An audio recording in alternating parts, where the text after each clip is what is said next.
జై శ్రీ గణేష. ఇంతకుముందు ఎపిసోడ్లో మనం ఏం చెప్పుకున్నాం? ఇప్పుడు పరీక్షిత్ ప్రాణం సంకటంలో ఉంది. 7 రోజుల్లో ఆయన చనిపోయాడా లేదా కదా.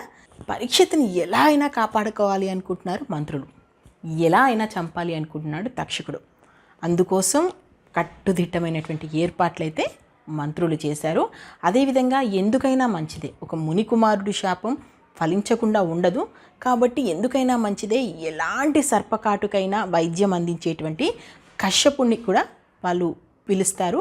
కశ్యపుడు కూడా వస్తుంటే తక్షకుడు అనుకుంటాడు ఎందుకైనా మంచిదే, ఈ వైద్యుడు రక్షించగలుగుతాడా లేదా, ఈయన కెపాసిటీ చూద్దాం అనుకొని ఒక బ్రాహ్మణ వేషంలో కశ్యపుడి దగ్గరికి వెళ్తాడు. వెళ్ళేసి ఏమైంది, ఒక బ్రాహ్మణ నిజంగా నువ్వు ఎలాంటి సర్పకాటునైనా నయం చేస్తావా అంటాడు. నయం చేస్తాను, అందులో ఏ డౌట్ లేదు అన్నప్పుడు అక్కడే పక్కన ఒక మామిడి చెట్టు ఉంటుంది. తక్షకుడు ఆ మామిడి చెట్టుని కాటేస్తాడు. అది మొత్తం కూడా మలమల మాడిపోతుంది. కానీ దానికి కూడా మందేసి రక్షిస్తాడు ఆ సర్పవైద్యుడు. అది చూసి తక్షకుడు డిసైడ్ అయిపోతాడు, ఈయన కనుక పరీక్షిత్ దగ్గరికి వెళ్ళాడనుకో నేను కాటేసినా బ్రతికిస్తాడు. అక్కడ మునికుమారుని శాపం ప్రకారం పరీక్షిత్ చచ్చిపోవాలంటే ఈయన అక్కడికి వెళ్ళకూడదు అనుకుంటాడు. వెంటనే ఆయనకు కావాల్సినవి, ఆయన అడగనివి ఇలా అనేక కోరికలు తీర్చి ఆయనని ఎంత మభ్యపెట్టాలో అంత మభ్యపెట్టి ఆ సర్పవైద్యుని వెనక్కి పంపించేస్తాడు. అప్పటికి 6 రోజులు గడిచిపోయాయి. 7వ రోజు సాయంత్రానికి చేరుకుంది. మరోవైపుకి పరీక్షిత్తుకు కూడా ఏమో నేను బ్రతుకుతానేమో అనేటువంటి ఒక ఆశ వచ్చేసింది. ఎందుకంటే సాయంత్రం కాపోస్తుంది, అది సూర్యుడు అస్తమించబోతున్నాడు. ఒక్కసారి సూర్యుడు అస్తమించాడంటే ఈరోజు అయిపోతుంది, నేను బతుకుతానేమో అనేటువంటి ఆశ పరీక్షిత్తు కూడా వచ్చింది. అప్పుడు తక్షకుడు తన కుమారులను పిలుస్తాడు. వాళ్ళందరికీ బ్రాహ్మణ వేషం కట్టేసి వాళ్ళ చేతుల్లో మామిడి పండు పెట్టి తక్షకుడు మాత్రం చిన్న పురుగుగా, అంటే కంటికి కనిపించినంత చిన్న పురుగుగా మారి ఆ మామిడి పళ్ళ మధ్యలోకి వెళ్ళిపోతాడు. ఆ వంటి స్తంభం మేడ దగ్గరికి వాళ్ళందరూ వెళ్తారు.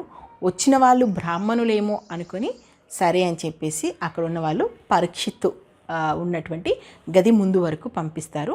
గది లోపల ఉన్నటువంటి పరీక్షిత్కి ఆ మామిడి పళ్ళు చూసేసరికి అరే ఆ మామిడి పళ్ళు తినాలి అనేటువంటి ఒక ఆశ పుట్టింది. అంటే పోయే కాలం వస్తే ఎవరు ఆపలేరు అంటారు కదా, అంత పెద్ద మహారాజు చక్రవర్తి భూమండలాన్ని పరిపాలిస్తున్నాడు, ఆయనకు ఆ మామిడి పళ్ళు తినాలనేటువంటి ఆశ వస్తుంది.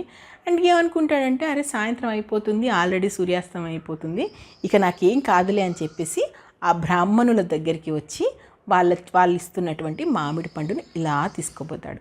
అంతే, వెంటనే తక్షకుడు ఇంతింతే అన్నట్టు తన పూర్తి రూపంలోకి వచ్చేసి ఒకే ఒక కాటు వేస్తాడు. పరీక్షిత్తు భస్మమైపోతాడు. అసలు ఏ శరీరం అంటూ లేకుండా పూర్తిగా భస్మమైపోతాడు.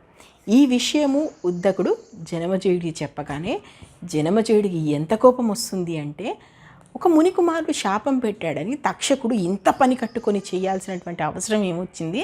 అసలు తక్షకుడు కాదు, నాగజాతి అనేది ఉండకుండా నేను సర్వనాశనం చేస్తాను, అందుకోసం కని విని ఎరగని సర్పయాగం చేస్తాను అనుకుంటాడు.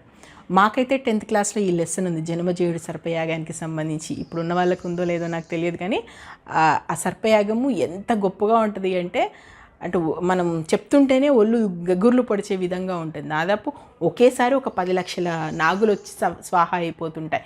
నాగలోకాన్ని దాదాపు అంతమంది ఇచ్చేటువంటి కార్యక్రమమే చేస్తాడు జనమేజయుడు. అసలు మరి సర్పయాగం పూర్తిగా జరిగిందా, తక్షకుడు చచ్చిపోయాడా లేదా బ్రతికాడా, ఏం జరిగింది అనేది నెక్స్ట్ ఎపిసోడ్లో చూద్దాం.